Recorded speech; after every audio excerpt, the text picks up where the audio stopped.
বড় খবর, ঋতব্রত বন্দ্যোপাধ্যায় এবং সন্দীপন সাহা দুই তৃণমূল বিধায়ককে বহিষ্কার করলো তৃণমূল কংগ্রেস।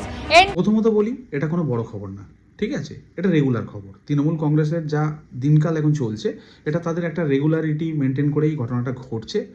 আজ এ, কাল বি, পরশু সি, এ ধরনের খবর আমাদের সামনে আসছে। তাই প্লিজ এটাকে বড় খবর বলবেন না। মানে আমরা পশ্চিমবঙ্গবাসী এটাকে নিয়ে হ্যাবিচুয়েটেড হয়ে গেছি। মানে প্রতিদিন কিছু না কিছু ঘটছে, কিছু না কিছু উইকেট পড়ছে খুব স্বাভাবিকভাবে। তাই এটা কোনো মতেই বড় খবর না। আজকের এটা আপনি বড় খবর বলছেন, কালকে দেখবেন আরও একটা বড় খবর হয়ে গেছে। তো বড় খবর বলবেন না, বলবেন এটা তৃণমূল কংগ্রেসের রেগুলার খবর, ঠিক আছে? আর দ্বিতীয় যে কথাটা আমি বলতে চাইছি, আপনারা একটু দাঁড়িয়ে যান, হোল্ড করুন। এইভাবে বহিষ্কার করবেন না। টাইপ করা, মেল করা, সেটাকে আবার পাঠানো, রিপ্লাইয়ের জন্য ওয়েট করা, এই সমস্ত একটা বেশ খাটনির ব্যাপার রয়েছে। তাই বলছি একটু ওয়েট করে যান। কিছুদিনের মধ্যে যেভাবে চলছে পুরো ব্যাপারটা, আপনাদের কাউন্সিলর থেকে শুরু করে নেতা মন্ত্রী সবাই যেভাবে লাইন দিয়ে ইস্তফা দিচ্ছে, আমার মনে হয় না বহিষ্কার করার আর কোনো প্রয়োজন হবে। কারণ এরপর আর লোক থাকবে না।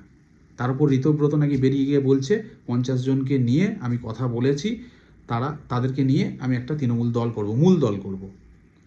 তাহলে বুঝতে পারছেন কোন জায়গায় যাচ্ছে। তাই আমি বলছি বহিষ্কার করার আগে না একটু হোল্ড করে যান।